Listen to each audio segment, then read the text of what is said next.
SMT Nation, we back. Nation, T-Mobile and AT&T CEOs were asked at the Goldman Sachs Telecommunicopia Conference, or whatever it was called, over the last 24, 48 hours or so, asked about cable. Is T-Mobile, AT&T worried about cable? And, they've been taking share. So it is a legitimate question, folks. And some of the comments we got from the CEOs from T-Mobile and AT&T kind of telling of what they expect to play out in the near term and in the long term. And I have to agree with them. Let's go over some of those elements disclosed here from Dano Light Reading. Got the coverage on these comments. So what we're seeing within the industry is the convergence, right? It is home broadband providers becoming more than just that. They're doing that, and they're also offering mobile. And then vice versa. The mobile network providers have now become home internet providers. Now, AT&T has always been a home internet provider, but T-Mobile and Verizon, well, I should say T-Mobile new to home internet. Verizon used to just only offer Fios, now offering fixed wireless access, with 5G home. So you have all these factors in play here. So when it comes to convergence, that's what this is really all about. The big cable companies, Comcast, Xfinity, Charter, Spectrum, have been taking their share, but they've been doing so off the back of free lines and heavily subsidized or discounted lines in order to keep customers from leaving big cable and going to these other mobile carriers for not just the mobile service, but also for home internet. So that's kind of the play, right? So, and AT&T spoke to this. Some of the commentary from CEO John Stankey, he said just giving away a line for free isn't necessarily going to be sustainable. It's facts. Once the free line term is up, what is the answer for big cable? How are they going to retain the customer?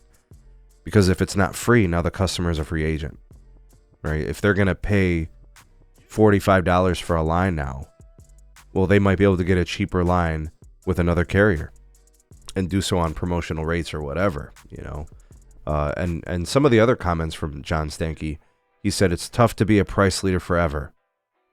He's right.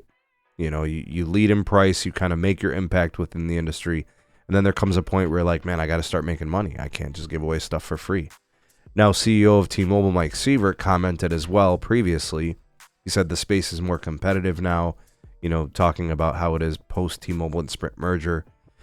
He also has said in the past that T-Mobile is somewhat insulated from the competition with big cable because of how good their 5G network is and how it operates, and they sell fallow capacity on the network. They don't have to, spend capex to create that specifically and then sell it.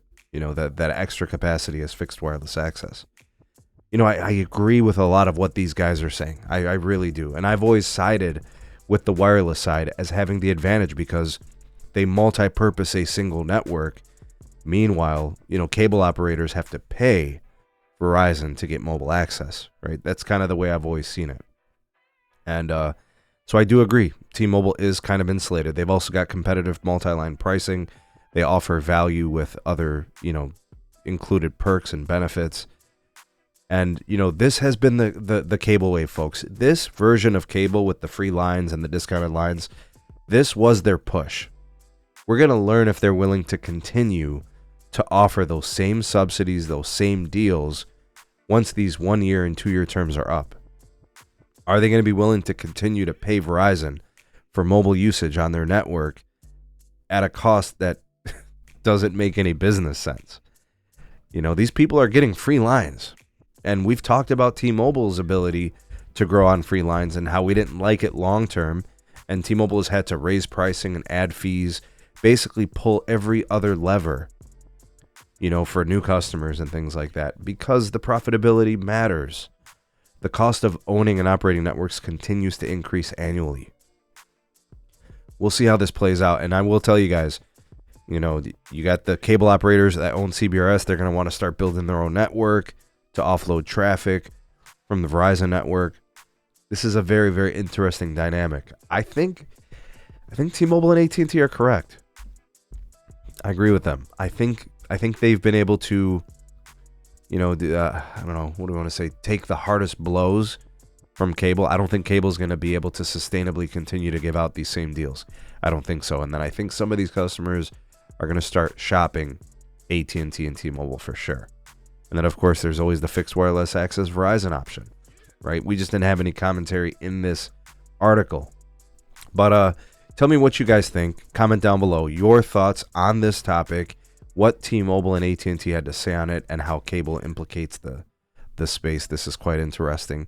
We'll watch. This is going to be happening over the next several months. We'll learn what happens to those free lines. But you got my commentary, you got my take as well as the article, and I want to hear from you guys. You all the voice of the people, the SMT Nation.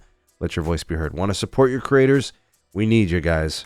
All right, support us. The links are in the description to do so. We'll see you all on the next video. Peace.